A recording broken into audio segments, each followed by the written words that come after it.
வாழ்க வையகம், வாழ்க வளமுடன். Hard work never fails. அனைவருக்கும் வணக்கம். இன்னைக்கு நம்மளுடைய மருந்தியல் செஷனில் நாம் டிஸ்கஸ் பண்ண டாபிக் என்ன அப்படின்னா, AIIMS recruitment for pharmacist pharma chemist 28 vacancies. அதை பற்றின ஒரு ஃபுல் டீடைல்டு இன்ஃபர்மேஷன் பார்க்கலாம். AIIMS Bhopal is an apex health care institute established by ministry of health and family welfare, government of India. So நமக்கு எல்லாருக்குமே எய்ம்ஸ் ஹாஸ்பிட்டலை பற்றி ஓரளவுக்கு ஐடியா இருக்கும்.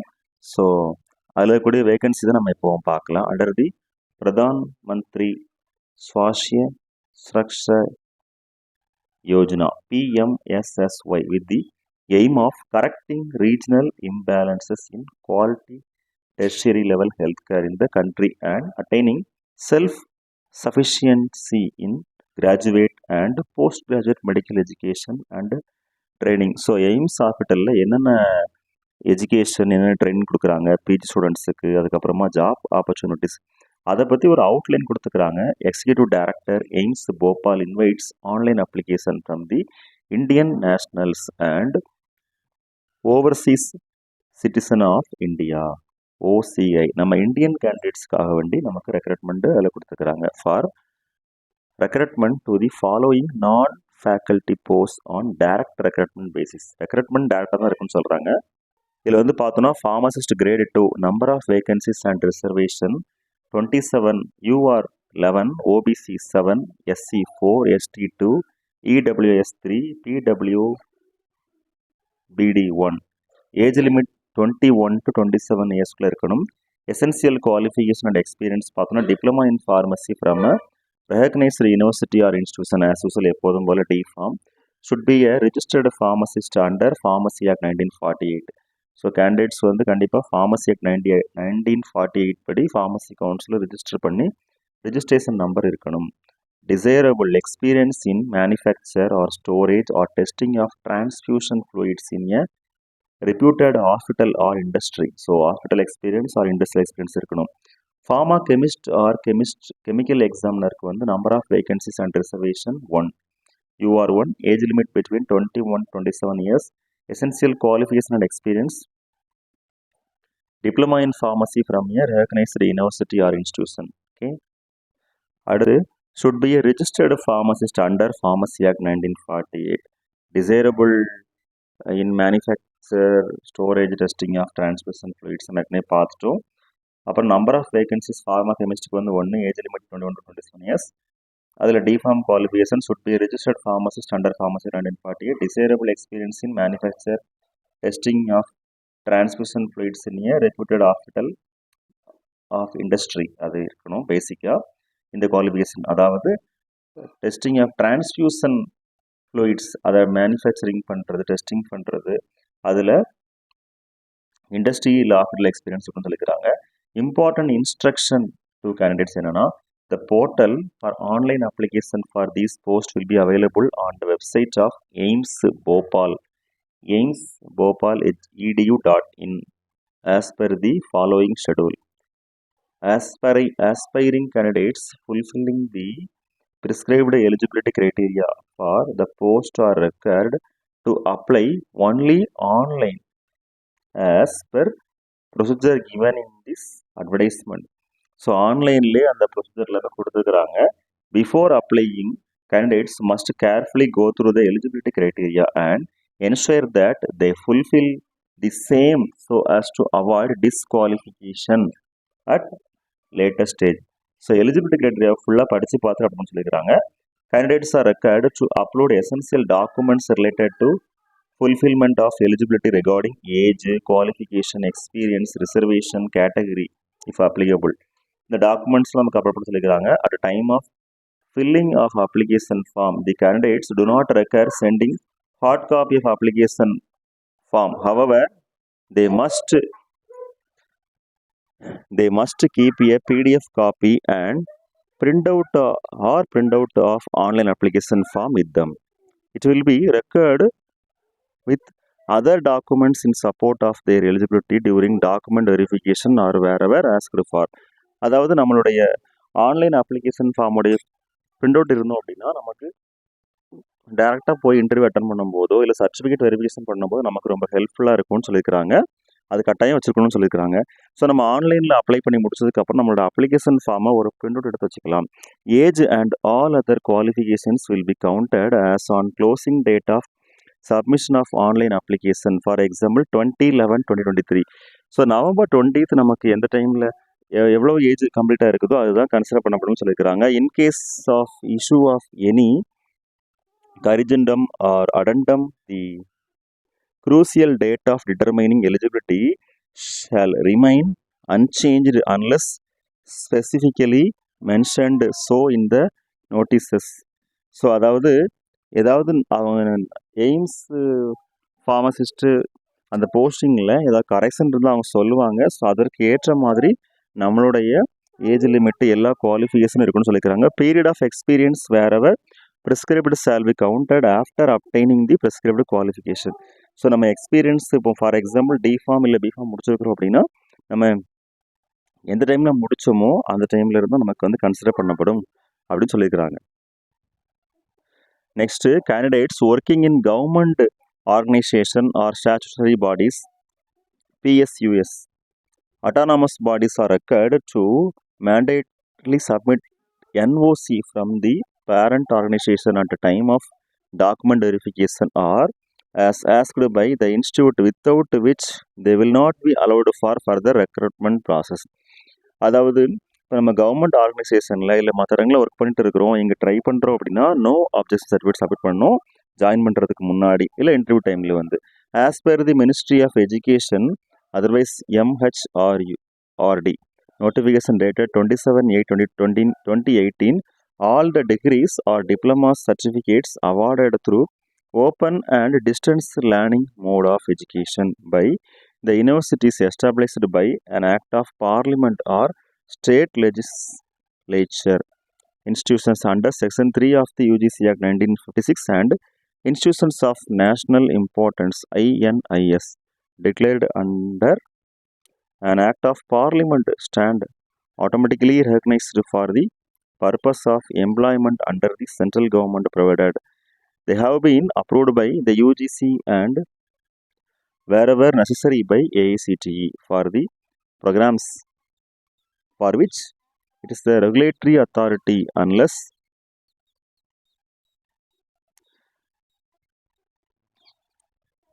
அதாவது மினிஸ்ட்ரி ஆஃப் எஜுகேஷன் அவங்களோட நோட்டிஃபிகேஷன் படி சில விஷயங்கள் சொல்லியிருக்கிறாங்க. டிகிரியா டிப்ளமா சர்டிஃபிகேட் அவார்டாக இருக்கும் இல்லையா through open and distance learning mode எஜுகேஷனில் அதனுடைய சில க்ரைட்டீரியா சொல்லியிருக்கிறாங்க. ஸோ ஆஸ் பர் ஆக்ட் படி UGC ஆக்ட் 1958 படி அப்புறமா institutions national importance declared under parliament act படி என்னென்ன ஃபார்மாலிட்டிஸ் இருக்கணும் அப்படிங்கிறத சொல்லியிருக்கிறாங்க ஃபுல்லாகவே. இதெல்லாம் நமக்கு வந்து இன்டர்வியூ டைமில் இல்லை நம்ம ஜாயின் பண்ண நம்ம கிளியராக சொல்லுவாங்க. Unless such diploma or degrees are recognised for the relevant period when the candidates acquired the qualification they will not be accepted for the purpose of educational qualification. அதாவது எஜுகேஷனல் குவாலிஃபிகேஷன் வந்து consider பண்ணுறதுக்கு என்னென்ன criteria இருக்குது அப்படின்னு சொல்லியிருக்காங்க. சுருக்கமாக சொல்லணும்னா full டைமாக படிச்சிருந்துருக்கணும். நம்ம அந்த recognised institution or university or போர்டில் வந்து சர்டிஃபிகேட் வாங்கிக்கணும். அதுதான் main concept. The candidate should have obtained the record qualification on or before of the last date of submission of online application form. Online application form நம்ம எப்போ submit பண்ணுறோமோ அப்போது அதுக்கு முன்னாடி அவங்க வந்து அவங்களோட குவாலிஃபிகேஷன் ஃபுல்லாக முடிச்சிருக்கணும்னு சொல்லியிருக்காங்க. Candidates whose educational qualification does not exactly match with the eligibility qualification criteria mentioned in advertisement shall be required to produce relevant equivalent certificate from the authorities concerned at the time of document verification. அதாவது இப்போ நம்ம ஆன்லைனில் வந்து நம்ம apply பண்ணும்போது ஒரு training எடுத்துகிட்டு இருக்கலாம், இன்னும் ஒரு 5 days 10 days முடியாமல் இருக்கலாம். அப்படி இருக்கும்போது அந்த கன்சர்ன்ட் அத்தாரிட்டிஸ் வந்து நம்ம சர்டிஃபிகேட் வாங்கி சப்மிட் பண்ணணும். இப்போ ஃபார் எக்ஸாம்பிள் நம்ம இப்போ டிப்ளமா இன் ஃபார்மசி முடிச்சு லேட்டரல் என்ட்ரி போகும்போது ட்ரைனிங் முடிக்காமல் இருந்தோம், நம்ம சர்டிஃபிகேட் வாங்கி ஸ்கேன் பண்ணி அனுப்புவோம் இல்லையா, அந்த மாதிரி டாக்குமெண்ட் கொடுக்கணும். அப்புறமா இன்டர்வியூ போகும்போது ஒரிஜினல் சப்மிட் பண்ணிக்கலாம் அந்த மாதிரி சொல்லிக்கிறாங்க. However final decision regarding equivalence of qualification and selection of such candidates will be taken by AIIMS hospital AIIMS. அதாவது எய்ம்ஸ் போபால் அவங்க என்ன ஃபைனல் டிசிஷன் எடுக்கிறாங்களோ அதுதான் ஃபைனல் சொல்லிக்கிறாங்க. The institute will not undertake detailed scrutiny of applications for eligibility and other aspects before or at the time of CBT computer based test. So AIIMS வந்து ஏதாவது வந்து full அதாவது the AIIMS institute will not undertake detailed scrutiny of application. இப்போ application form delay ஆனாலோ இல்லை வேறு விஷயங்கள்லாம் delay ஆனாலோ அதுக்கு வந்து அந்த ஹாஸ்பிட்டல் வந்து பொறுப்பாகாது அப்படின்னு சொல்லிக்கிறாங்க. கம்ப்யூட்டர் பேஸ்ட் டெஸ்ட் எழுதுறதுக்கு ஏதாவது ப்ராப்ளம் வந்ததுனால் எலிஜிபிலிட்டி கிரைட்டீரியானாலும் அதுக்கு வந்து அவங்க பொறுப்பாகன்னு சொல்லிக்கிறாங்க. Therefore candidature or application will be accepted provisionally only before applying. Candidates must go through the eligibility criteria, அதாவது educational qualification, relevant experience, age, etc. and satisfy themselves that they are eligible for the post. இப்போ என்ன அப்படின்னா ப்ரொவிஷனலாக தான் test வைக்கிறாங்க, ப்ரொவிஷனலாக தான் merit list announce பண்ணுவாங்க, எல்லாமே சொல்லிடுவாங்க. சப்போஸ் எல்லாமே செலக்ட் ஆனதுக்கு அப்புறமா ஃபைனலாக நமக்கு வந்து எலிஜிபிலிட்டி இல்லை அப்படின்னா அதுக்கு வந்து இன்ஸ்டியூஷன் பொறுப்பாகாது. ஏன்னா அப்ளிகேஷன் ஃபார்ம் எல்லாமே ஆன்லைன்லேயே நம்ம வந்து அப்ளை பண்ணிடுறோம். ஸோ ஆட்டோமேட்டிக்கலி ஒரு சாஃப்ட்வேர் இல்லை ஒரு ஆப் சிஸ்டம் இருந்தனால் அது நம்மளுடைய அப்ளிகேஷன் ஃபார்மை ஈஸியாக அக்செப்ட் பண்ணிடுவாங்க அந்த ஆன்லைன்லேயே. அப்படி இருக்கும்போது லாஸ்ட் நம்ம சர்டிஃபிகேட் வெரிஃபிகேஷன் செக்அப் பண்ணும்போது நமக்கு எலிஜிபிலிட்டி இல்லை, ஏஜ் லிமிட் இல்லைன்னு சொல்லி ப்ராப்ளம் வந்தனால் அதுக்கு இன்ஸ்டியூஷன் பொறுப்பாகாது அப்படின்னு சொல்லிக்கிறாங்க. Candidature of any candidate may be cancelled forthwith without any further notice if any information or claim is not found substantiated during the subsequent recruitment process or document verification, and concerned candidates shall be solely responsible for this. அதாவது examination எழுதி முடிச்சு எல்லாமே முடிச்சதுக்கு அப்புறமா ஏதாவது disqualification ஆனால் அதுக்கு அந்த கேண்டிடேட்ஸ் தான் பொறுப்பு, இன்ஸ்டியூஷன் பொறுப்பாகன்னு சொல்லிக்கிறாங்க.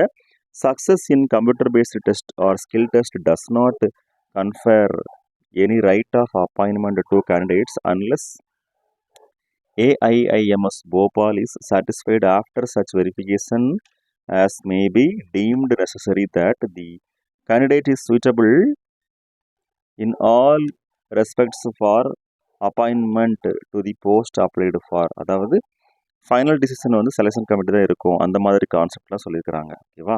The candidature of all candidate shall remain provisional at all stages of recruitment. எல்லாமே ப்ரொவிஷனலாக தான் இருக்கும்னு சொல்லிக்கிறாங்க. ரெக்ரூட்மெண்ட்டில் செலக்ட் பண்ணது எல்லாமே. Medical fitness appointment of selected candidates is subject to his or her being declared medically fit by the competent medical board. So medical fitness certificate நமக்கு ரொம்ப தேவை. அடுத்து probation, person selected will be appointed on probation as per the extant rule. So probation period நமக்கு training period சொல்லுவாங்க இல்லையா, அந்த மாதிரி probation period வந்து ஒரு குறிப்பிட்ட டைமுக்கு இருக்கும்னு சொல்லியிருக்கிறாங்க. Next final decision. The decision of AIIMS hospital Bhopal in all matters relating to this recruitment, eligibility, mode of selection, schedule and conduct of examination, allotment of examination center, final selection will be final and binding on the candidates and no representation will be entertained in this regard. So selection committee என்ன முடிவு பண்ணுறாங்களோ அதுதான் final, வேறு எந்த என்டர்டெயின்மெண்ட்டும் கிடையாதுன்னு சொல்லியிருக்கிறாங்க. Disqualification, no person who has entered into or contracted a marriage with a person having a spouse living or who having a spouse living has entered into a contracted a marriage with any person shall be eligible for appointment to this service provided that central government may, if satisfied with the reasons or grounds that such marriage is permissible under this personal law applicable to such person and there are other grounds for so doing exempt any person from the operation of this rule. So இது வந்து நம்ம north இந்தியாவில் work பண்ணுறதுனால அவங்க சில norms எல்லாம் சொல்லியிருக்கிறாங்க. Age limit 21 to 27 இருக்கிறதுனால ஸோ அவங்க என்ன ரூல்ஸ் அண்ட் ரெகுலேஷன் சொல்கிறாங்களோ அதை ஃபாலோ பண்ணுற மாதிரி இருக்கும். Selection process, computer based test OBT, CBT. The computer based test will be conducted in the manner as detailed in Section 4. Candidates clearing the computer based test will be subjected to a skill test. If applicable, the skill test will be of qualifying nature. So computer based test முடிஞ்சதுக்கப்புறம் skill test இருக்கும், அது முடிச்சதான் நமக்கு வந்து qualify ஆக முடியும். The date and details of skill test will be notified on the website of AIMS Bhopal in due course. The result will be prepared on the basis of marks scored by candidates in computer-based test in the order of the merit subject to clearing the skill test. If applicable, candidates அதாவது mark வந்து computer based டெஸ்ட்டை base பண்ணியும் அதுக்கப்புறமா skill டெஸ்ட்டை base பண்ணி தான் கொடுப்பாங்க final mark. அடுத்து candidates figuring in the order of merit will be subject to document verification. Document verification எடுக்கணும்னா original documents of candidates will be verified in the order of merit. The date and details of document verification will be notified on the website of AIMS Bhopal after declaration of result of CBT. The number of candidates shall be called for document verification in the ratio of 1:3 based on number of post. So document வெரிஃபிகேஷனுக்கு 1:3 ரேஷியோவில் வந்து candidates வந்து call பண்ணணும்னு சொல்லியிருக்கிறாங்க. Final notification of result the list of selected and waitlisted candidates will be published on the website of AIMS Bhopal after the stage of document verification. So document verification முடிச்சதுக்கு அப்புறமா நமக்கு final list சொல்லுவாங்க. Total number of MCQs 100, total marks 100, total duration of test CBT 90 minutes, 1.5 hours 100 questions நம்ம எழுதணும். Separate post wise merit list will be prepared on the basis of marks in the CBT. So separate போஸ்ட்டுக்கு வந்து computer paste டெஸ்ட்டில் எவ்வளோ mark எடுத்திருக்குமோ அதை base பண்ணி கொடுப்போம்னு சொல்லியிருக்காங்க. Important note for computer based test the following will be applicable for all the post. There will be negative marking of 0.25 mark for each wrong answer. Competent authority may revise the qualifying marks of computer-based test depending upon the requirement of the institute. Negative mark இருக்குன்னு சொல்லியிருக்காங்க. அப்புறம் அதனுடைய authority check பண்ணணும்னு சொல்லியிருக்காங்க. PWBD candidates will be eligible for scribes and compensatory time as per the Government of India rules on production of valid requisite certificates. The details regarding the same are attached. அதாவது பிடபிள்யூடினா physically disabled candidates இருப்பாங்களே அவங்களுக்கு வந்து extra time இருக்கும்னு சொல்லியிருக்கிறாங்க as per Indian government norms படி. Age relaxation permissible to candidates of various categories beyond the prescribed upper age limit of the advertised post is as under. Upper age limit shall be determined as on last date of receipt of application. So age relaxation as per government norms படி இருக்கும். Date of birth as recorded in the matriculation or secondary education date of birth வந்து பார்த்துக்குவாங்க. 10th higher secondary education இல்லை matriculation base பண்ணி. Certificate only will be accepted by the AIIMS Bhopal for determining the age and no subsequent request for change will be considered or granted. இப்போ certificate வந்து அதை base பண்ணி தான் பார்ப்போம்னு சொல்லியிருக்கிறாங்க. No age relaxation would be available to SC, ST or OBC candidates applying for unreserved vacancies. Unreserved vacancies-க்கு வந்து age relaxation இல்லாமல் சொல்லியிருக்கிறாங்க. ஸோ இதை பார்த்துக்கோங்க. இதில் வந்து நிறைய ப்ரொசீஜர்லாம் கொடுத்துருக்குறாங்க. Permissible relaxation of upper age limit as per government orders as on the last date of receipt of application are as follow. SC, ST 5 years, OBC NCL 3 years, PWBD 10 years subject to the conditions that maximum age of the applicant on the crucial date shall not exceed 56 years. Okay. அடுத்து AIMS Bhopal reserves the right of any amendments, cancellation and changes to this advertisement as a whole or in part without assigning any reason. No TADA will be paid for appearing in the recruitment process or test. Candidates may use Hindi or English language in the selection process except for the test or language which will be in the concerned language only. So TA DA எதுவுமே கிடையாது. டெஸ்ட்டுக்கு வந்து English Hindi language use பண்ணிக்கலாம் நிறைய சொல்லியிருக்காங்க. Communication with candidates regarding recruitment process will be made through email ID provided by them in their online application form. நம்மளோட email ID வந்து நம்ம கொடுக்கணும். அதன் மூலமாக தான் கம்யூனிகேஷன் சொல்லியிருக்காங்க. All the information related to the recruitment will be published on the website of AIMS Bhopal, aimsbhopal.edu.in. Candidates are advised to regularly visit the website. ஓகேவா? So வெப்சைட்டில் எல்லா இன்ஃபர்மேஷன் கொடுப்பாங்க. ஸோ நம்ம வெப்சைட் ரெகுலராக பார்த்துட்டு இருக்கணும், AIIMS website. Okay, next AIMS Bhopal. ஓகேவா? So வெப்சைட்டில் நம்ம கொடுக்கக்கூடிய இன்ஃபர்மேஷன் எல்லாத்தையுமே நம்ம ப்ராப்பராக பார்த்துட்டு இருக்கணும். All the information related to the recruitment will be published on the website மாதிரி சொல்லியிருக்காங்க. For any technical support during failing of online application candidates may communicate to helpdesk mponline.government அந்த லிங்க்கை வந்து நம்ம வந்து கமெண்ட் பண்ணிக்கலாம். All the records related to this recruitment will be prescribed up to 6 months from the date of declaration of result, and thereafter these shall stand destroyed except for records of selected candidates and matters pending in the honorable CAT or court. So 6 month வரைக்கும் தான் எல்லாமே documents preserve பண்ணியிருக்கும். அதுக்கப்புறம் இருக்காத மாதிரி சொல்லியிருக்கிறாங்க. Any disputes in regard to this recruitment will be subject to the court or tribunal having jurisdiction over Bhopal MP. So closing date of online application 20/11/2023. Okay dear friends, இந்த information ஓரளவுக்கு யூஸ்ஃபுல்லாக இருக்கும்னு சொல்லி நம்புகிறோம். அப்ளை பண்ணுங்கள் interest உள்ள candidates. Best wishes for our brightful future, successful pharmacy as well as health care professional life. வாழ்க வையகம், வாழ்க வளமுடன். நன்றி.